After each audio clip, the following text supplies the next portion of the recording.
The Senators held their pre-draft media availability here this morning, and GM Bryan Murray said he's hopeful they'll get a good player at number 18. Whether he moves up or down is up for debate, but Bryan Murray is holding some talks with our teams to see exactly what they want. We think we'll get a good player, and obviously Pierre can answer better than I can, but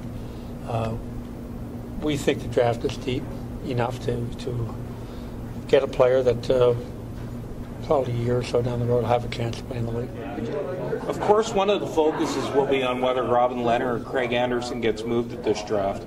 At this point, Murray's holding a lot of talks on his goalies, but isn't hearing what he wants in return. Well, we're talking. We do have 3 NHL contracted guys.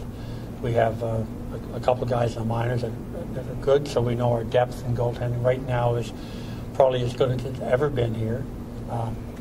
But very definitely we're going to have conversations going forward about one of our goaltenders, and at some point, whether it be at training camp or at the draft or whatever, make a decision on who the top 2 are that are going to stay here. As I wrote earlier this week, the Senators would love to get a top 6 forward and a draft pick in return for Robin Lehner, and that seems to be what they're looking for.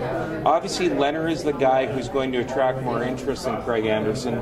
That's just the way it is. It's like agents asking for a certain number of dollars, and they're not going to tell you or me that they'll take less. So we're going to get our asking price.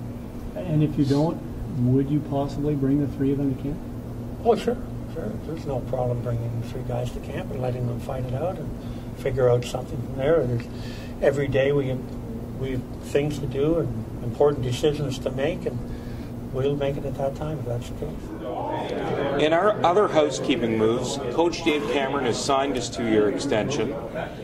Luke Richardson is close to agreeing to an extension in Binghamton. The Senators have made offers to all of their restricted free agents, and as I reported today, unless they can move a couple of contracts, winger Eric Condres is going to have to wait to see what's going to happen with him. At this point, there's no plan to buy out Colin Greening, and the club is trying to move veteran center David Legwand. So stay tuned here at OttawaSun.com next week for all the draft coverage, and I'll have a great preview on the weekend setting this all up. For OttawaSun.com, I'm Bruce Garriock.